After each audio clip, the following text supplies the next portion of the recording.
Welcome to the Better Together podcast, where we look for ways we can work together to advance the gospel of Jesus Christ. Today we have with us Dr. Robert Picirilli. He is a well-known guest on the Better Together podcast. Now, things have changed a little bit since the last time that we were here, and he's probably changed a little bit too. But one thing that is solid and one thing that's never changed about him is he's always studying, he's always writing, and he's always giving us good material to read and to help us grow in our Christian life. So, Dr. Picirilli, thank you for taking the time to be with us today. Thank you, Brother Eddie. I appreciate the opportunity. Well, we've got your latest book here, Mere Eschatology. I know you've got another book in the works, but if somebody is out there saying, I want the latest book that Dr. Picirilli has written, this is what you want. You want to go to d6family.com and you want to get a copy of Mere Eschatology, a biblical study of the second coming and the end of the age. So I'm sitting here, Dr. Picirilli, and I know that you're always writing, it seems to me. You're always publishing, too. I'm wondering, what led you to publish a book? What led you to write this book on eschatology?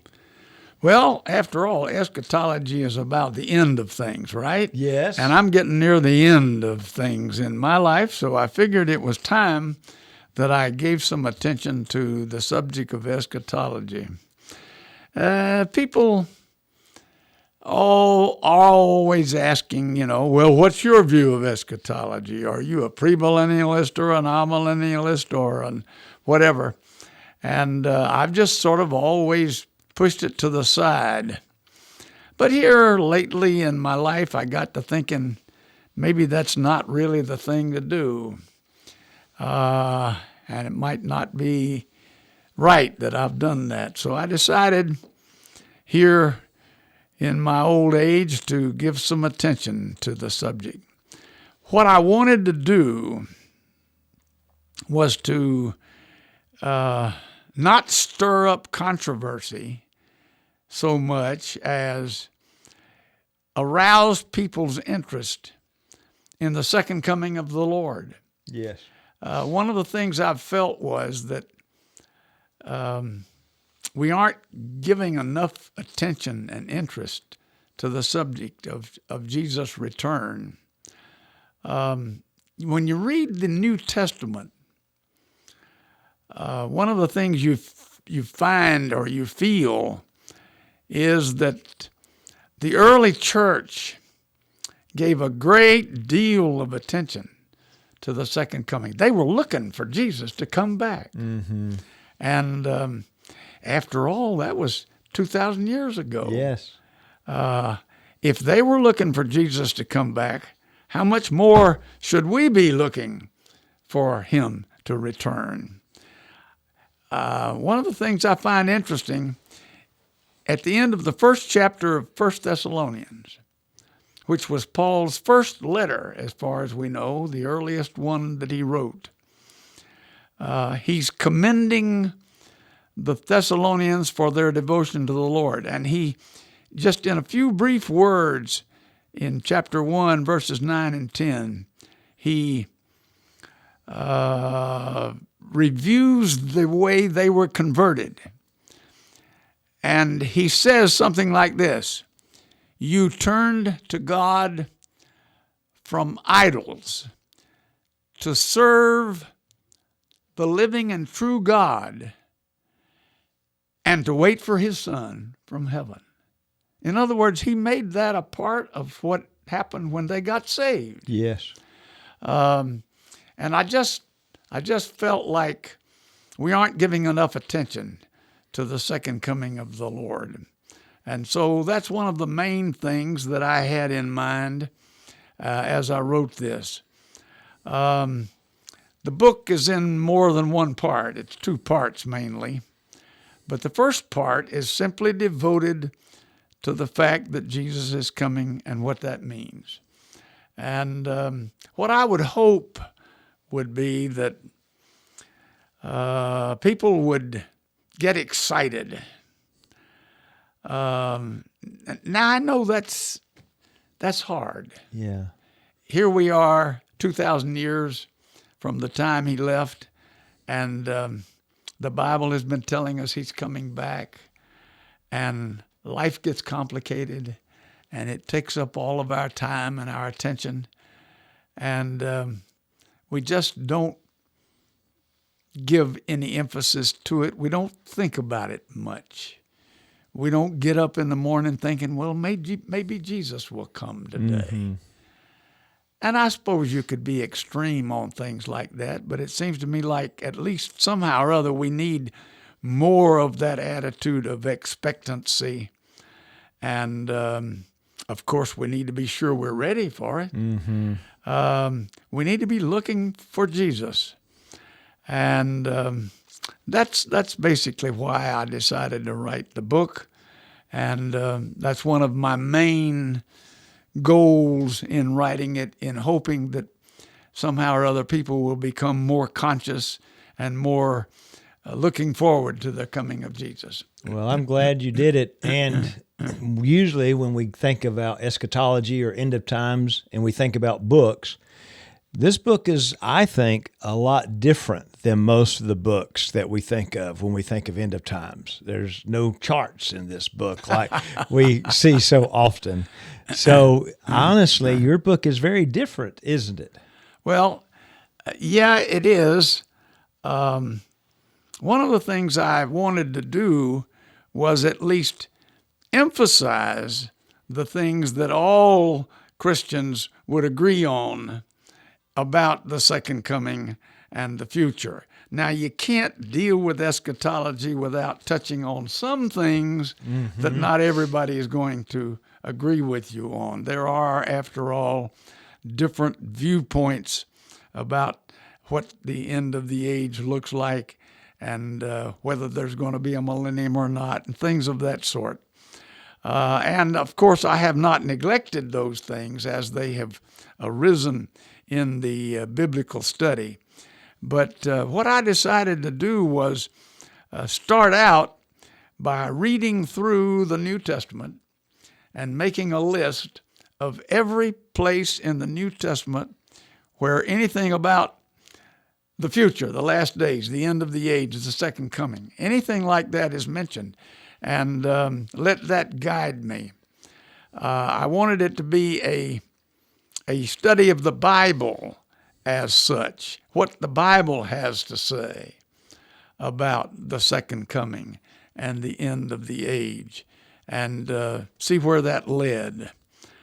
So the first part of the book deals with the second coming just as we might deal with it in itself, in terms of its meaning for us, why Jesus is coming, what the Bible says about when he's coming, the timing, and things of that sort.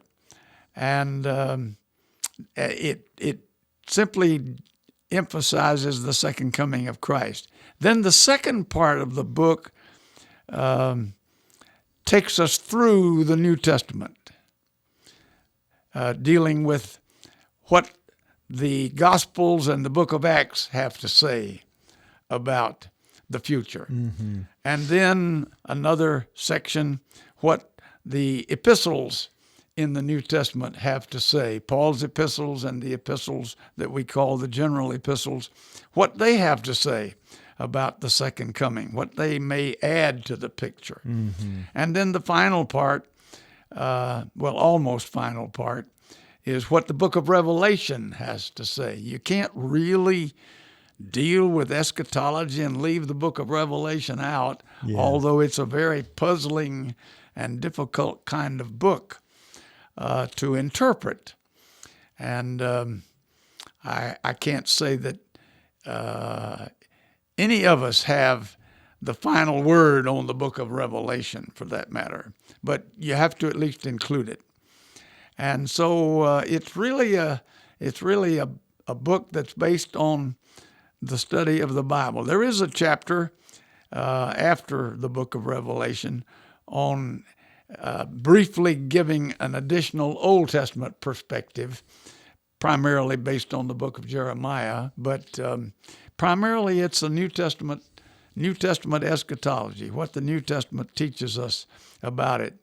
And even though there will be some things that not everybody agrees about in terms of the future, the primary emphasis on what the Bible has to say, and the primary emphasis is on the things that we do agree about.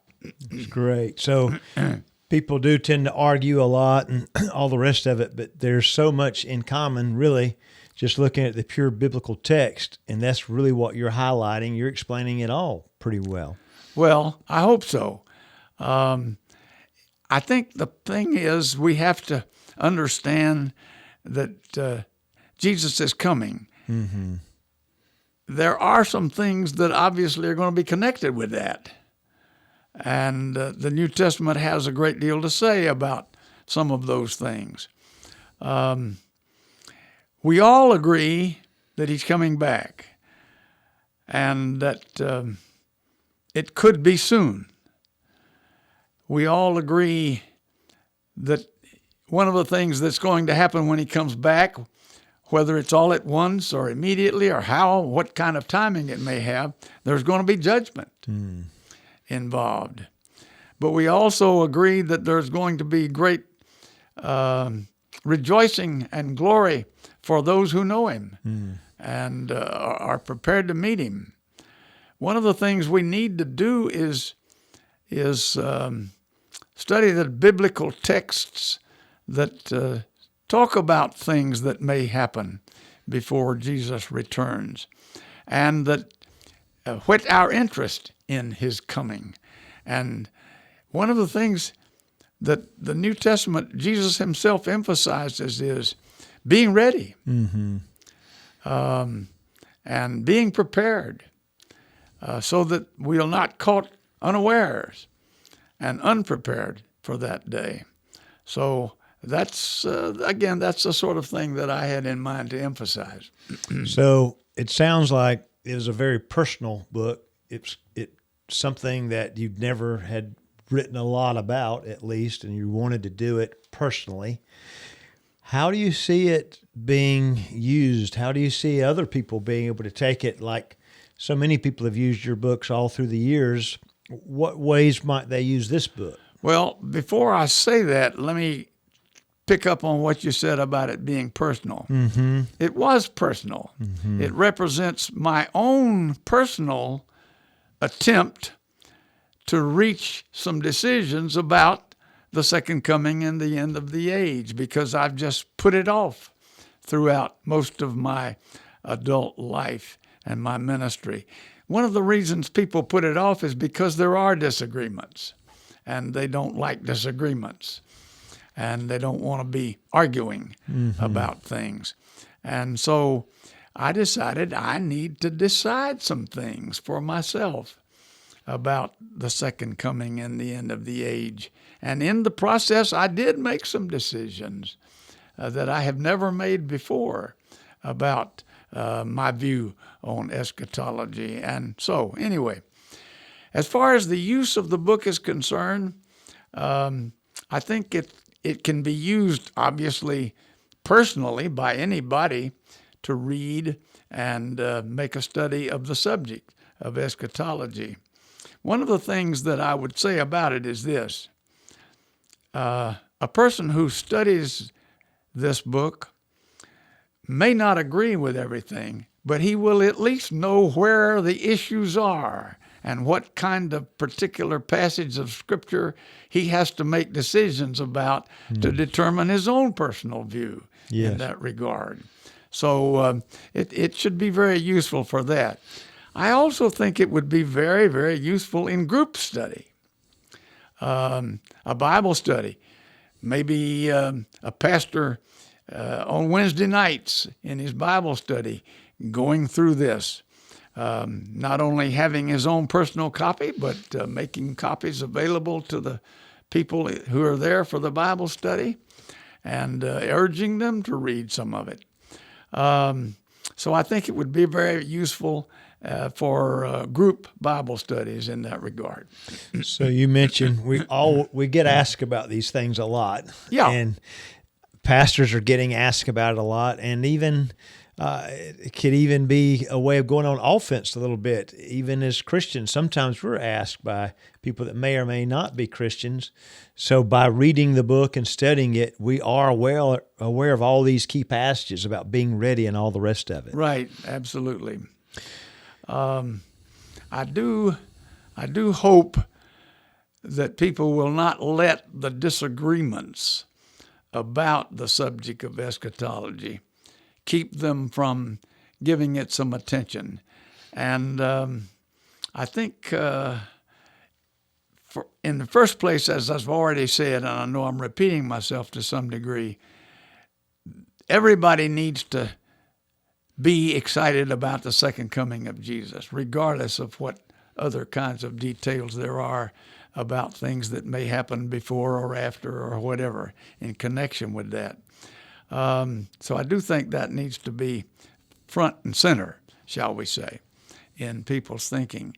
But I think that everybody's curious about all these other things, and at least one of the things this book will do, it will point up the places where you have to make decisions about how this is to be interpreted and how it fits in. Mm-hmm. And this will at least make sure people know what the issues are. Yes. Even if they don't agree with me or with everybody else on the subject. Well, we really appreciate you taking the time to write it. I know this is an investment. You could have been fishing. You could have been doing all kinds of other things. But there you were, writing this book and putting the energy and effort into it. And what a benefit it will be to so many people. So thank you for that, Dr. Picirilli. Well, thank you so much for giving it some attention. Absolutely. And we want to thank you for taking the time to join us today. Hey, we encourage you to get a copy of Mere Eschatology and think about what Dr. Picirilli said, a good Bible study, and actually it's the kind of thing you might even take to a coffee shop. Start reading it out, and you never know what kind of folks might come along and be interested in it, because as Dr. Picirilli said, it's the kind of thing a lot of people are interested in. So take the time to check out d6family.com and purchase a copy of this book. Thank you for listening to the podcast. Share it with someone you think would benefit. Remember, every little thing we do, it really does matter. It makes a difference. And when we do things together, we truly are better together.